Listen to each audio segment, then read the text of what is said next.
Assalamualaikum warahmatullahi wabarakatuh. Perkenalkan, nama saya Sri Rezeki, NIM 1840481, Prodi S1 Akuntansi Pagi semester 6, mata kuliah Etika Profesi. Setie Sultan Agung Pematang Siantar. Di sini saya akan menjelaskan contoh kasus pelanggaran etika dalam perpajakan, yaitu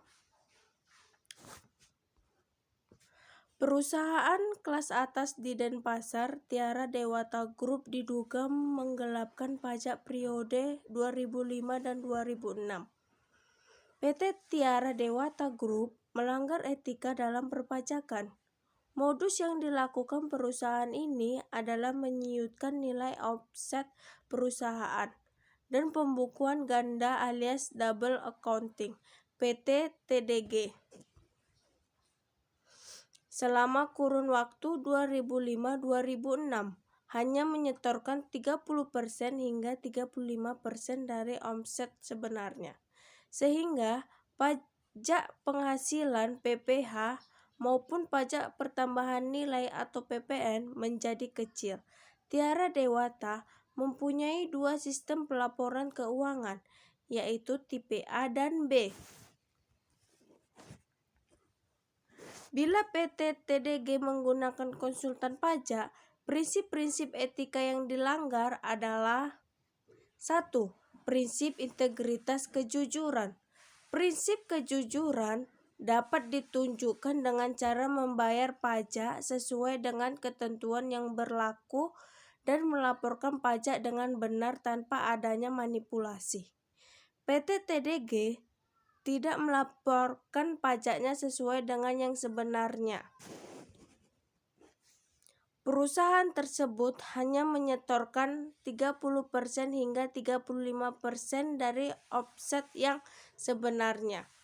Hal ini mengakibatkan PPH dan PPN yang harus dibayarkan menjadi lebih kecil.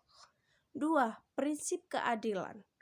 Pada kasus PT Tiara Dewata Group sudah sangat jelas melanggar prinsip keadilan.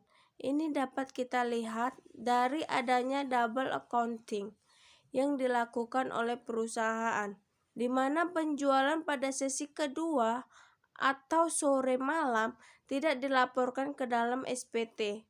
Padahal penjualan pada sesi kedua inilah yang paling banyak mendapatkan keuntungan yang lebih dari sesi pertama, yaitu pagi sore. 3.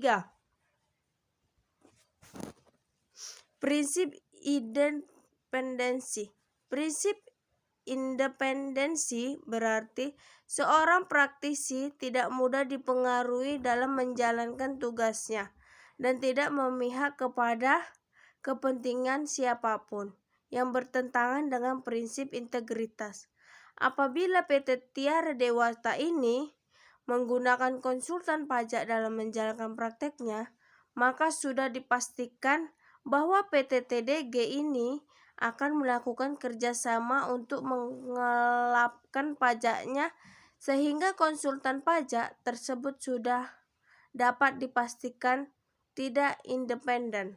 4. Prinsip perilaku atau tanggung jawab profesional.